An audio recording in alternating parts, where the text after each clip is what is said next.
Hello, and welcome back to Honors Topics in Physics. We're talking about projectiles. If we were to drop a rock or a marble or whatever from a distance of 1 meter, how long would it take to hit the ground? Well, what we would want to use is the equation we just got the other day, which we'll call equation number 4, which is delta y, the displacement, how far it falls, is equal to the acceleration, which is 9.8, times time squared divided by 2. So when we plug the numbers into that equation, not forgetting the negative, so the displacement is negative because it goes down, and gravity is negative because that's what it is. Plug in the numbers, you get 0.45 seconds. So if there was a marble that I dropped from a table height of 1 meter, it would take 0.45 seconds to hit the ground. What if instead I rolled a marble off a table at 2 meters per second horizontally? How long would it take to hit the ground now? Okay, well, the thing is, it would take the same amount of time for the dropped marble and the rolled marble to hit the ground. I believe we talked about that the other day. So what the horizontal speed is going to affect is how far away the marble lands. So what we can do is we can put this in our x zone and our y zone. So we know that the horizontal velocity, which is, there's only one velocity in the x region. It's the average velocity, it's the initial, it's the final, but you're going to use it as the average velocity. So if you have a velocity in the x direction, you just take it as the average velocity in the x direction. So we want to figure out, we know the time using our equation before, because it's going to take the same time to drop, because it started with the initial vertical speed of 0. So the initial vertical speed is 0. Using equation number 4, we can use that equation because the initial vertical speed is 0, 0.45 seconds, just like we got on the previous slide.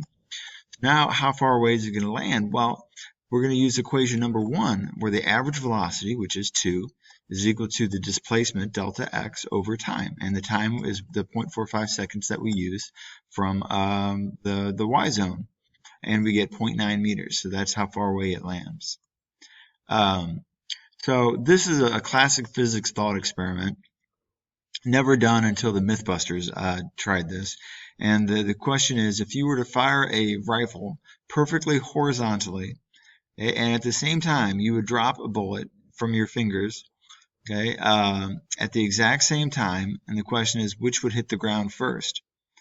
Okay, just like the marble rolling and the marble dropped, they're going to hit the ground at the same time. Now, the bullet that was fired is going to hit the ground with a lot more speed because it had a horizontal velocity, very, very fast horizontal velocity. So it hits the ground moving faster, but it still hits the ground at the same time. Okay, so these are a couple problems that you're going to see on the homework, very similar ones, and assuredly on the test. I'll pick one of these problem types, and you'll have, you'll solve it. So make sure you pay attention here. So we've got a car that's driving at 15 meters per second on a level road horizontally. When it runs off a bridge, no! The bridge is 75 meters above the ground. The question is, how far horizontally does the car go before it crashes? Or in other words, how far away does it land? So step 1, draw a picture. So here's my car, here's my bridge, and we're 25 meters, delta y equals 25 meters. Now technically it's going to be negative 25 because the car is going to fall down. Okay. The horizontal speed is 15 meters per second because it's traveling on a level road. It's moving horizontally at 15 meters per second. And the question is, how far away does it land? This is very much like our marble problem. Okay, so if we want to figure out delta x, so if we look at the x side first, we know that the horizontal x velocity is 15 meters per second. We know we're looking for the displacement, and that means we're going to use equation number 1. I usually put a number 1 here and circle it, but I forgot to. So using equation number 1, well, v bar 15, okay, equation 1, equals delta x, which is what we're looking for over the time. So we know 15. We want to find delta x, which means we need to find t first. Well, that's when we're going to go over to our y zone.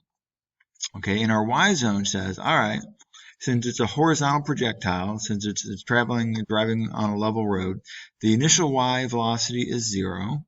The acceleration is negative 9.8 because that's what it is always. And the displacement is negative 25, negative because it's going down. So we're going to see if we can use equation number 4 to find, and t is our question mark, because equation number 4 is our super equation. So if we can use it, we like to.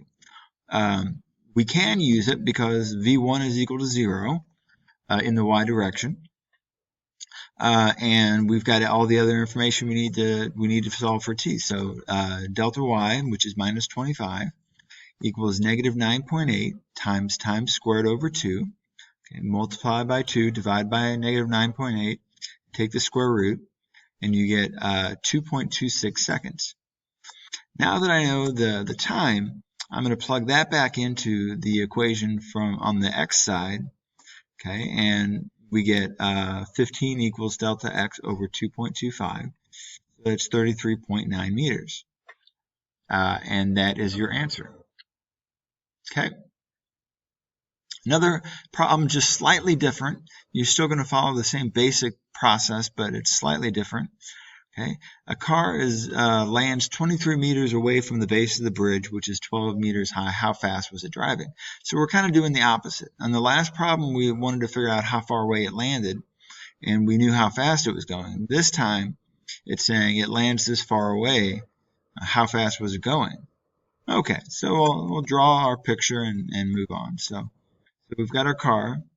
We're trying to figure out the velocity, the horizontal velocity before it left the bridge. Okay, we know that the displacement is going to be 12 meters, technically negative because it'll be down. Okay, and that's the y displacement, delta y. And we know the horizontal displacement is 23 meters, and the horizontal displacement is going to be delta x. Y up and down, x left to righty, right? Okay. So, we're looking for the average velocity is what we're looking for, because we're looking for the y velocity, or I'm sorry, the x velocity. And when we're dealing with the x, we're going to be dealing with the average velocity. So just kind of put that in your memory banks. When we're dealing with x, we're dealing with the average velocity on these projectile problems. So that's going to be using equation number 1, where the average velocity is equal to displacement over time. Now we know my x, we're in the x zone, so my x displacement is 23 meters. Okay, in order to figure out the average velocity, I've got to know the time. Okay, then I can plug that in and figure out my answer.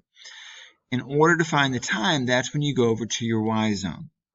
Okay, to figure out the time, you're in the y zone for projectiles.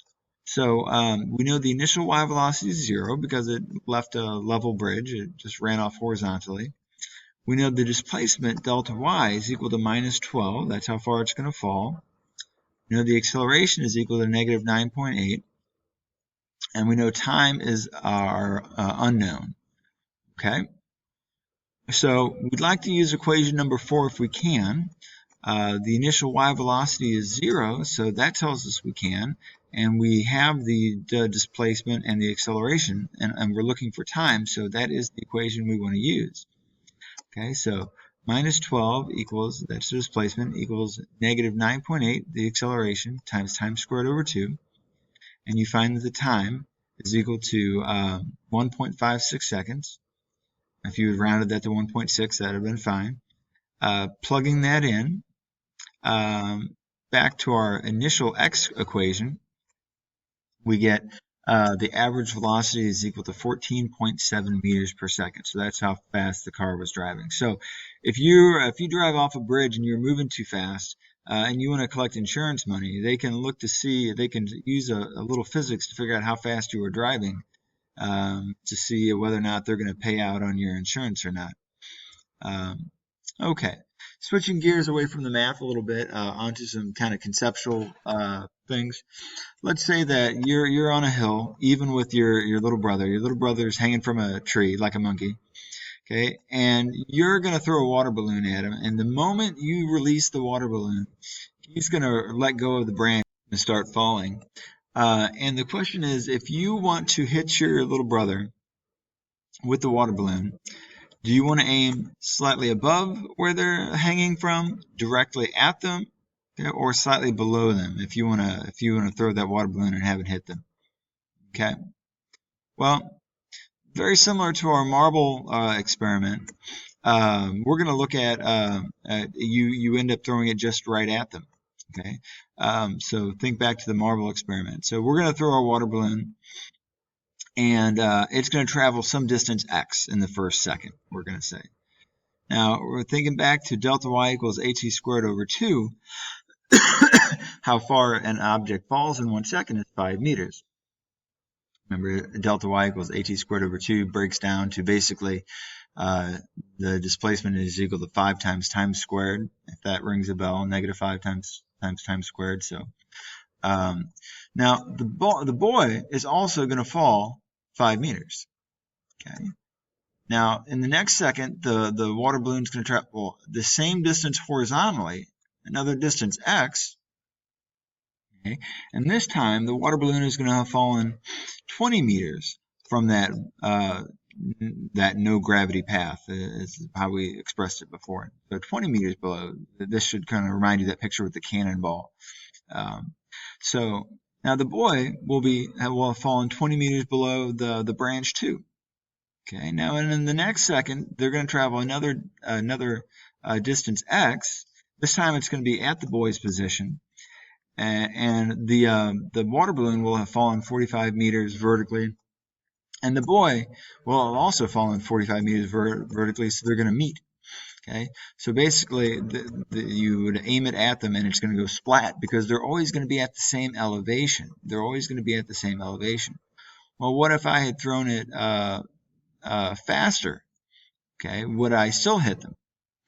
Well, let's say they cover half the distance. This distance x now is half the distance. So instead of taking it 3 seconds, it's going to get there in 2 seconds. Well, the water balloon is going to have fallen 5 meters. The boy will have fallen 5 meters. Okay, in the next second, okay, the water balloon will be in line with the boy. It'll have fallen 20 meters. The boy will have fallen 20 meters. So it's going to splat. It's just going to hit them higher up because they're always at the same elevation. Splat.